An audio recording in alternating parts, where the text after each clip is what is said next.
Frimpong looks really close. Then I guess we're expecting that over the next few days. And then it looks like then looking at Kerkez, and if that's true, it is really interesting that rapid fullbacks is the kind of first thing that they've gone to now. Transfers can happen quicker than others just because they're easier to do or whatever. And obviously, Frimpong's got the release clause and things like that, so you can maybe look too much into the order when things happen. But it is an interesting thing to me that they are the two positions that they looks like they're going to strengthen the soonest, and a very kind of different style of fullbacks, if you like, and maybe similar. You talk about learning similar to, what PSG have managed to do, who've knocked Liverpool out and are in the Champions League final. Well, I think Slot was really taken aback, or he really loved watching PSG's fullbacks. Maybe not watching them play against Liverpool because they did give him a hard time, but he's mentioned Hakimi a couple of times in his press conferences, just the way he plays, how advanced he is, and Nuno Mendes as well. I think he looked at that and thought, yeah, I want a bit of that. Not that he's only basing that just off PSG, but I think he likes the idea of attacking through them wide areas, and maybe a Gravenberch or a Jones or McAllister, whoever's playing there, does have to be a bit more restrained to balance it out. But Frimpong, yeah, that one should be wrapped up soon. He's finishing his medical today. I don't know when that'll be officially announced, whether they'll wait until the season's finished or whether they'll just do it now. But I think one of his grumbles last season was the fact that the pre-season was so short after the Euros and Copa America. I think he wants players through the door early this year to have a proper pre-season, and that counts the new signings as well. So I think now Bournemouth, I think they can technically still qualify for Europe, but it would take about 5 weird things happening for it to happen.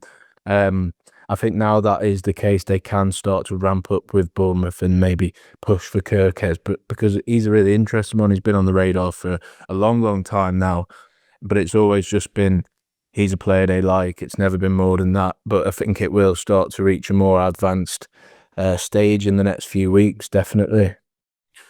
And in terms of Kerkez, it's an interesting one, isn't it? Because he's been linked quite a bit over the last sort of couple of months, really, and the fee is there. Liverpool will be aware of what they sort of need to pay. It's not a small fee, but it doesn't look like they wanted to find it so prohibitive. And he is such an exciting player, isn't he? And lots of us who watched him this season will have enjoyed his goals, his assists, and he looks set up for Liverpool, I think. What have you made of it and him?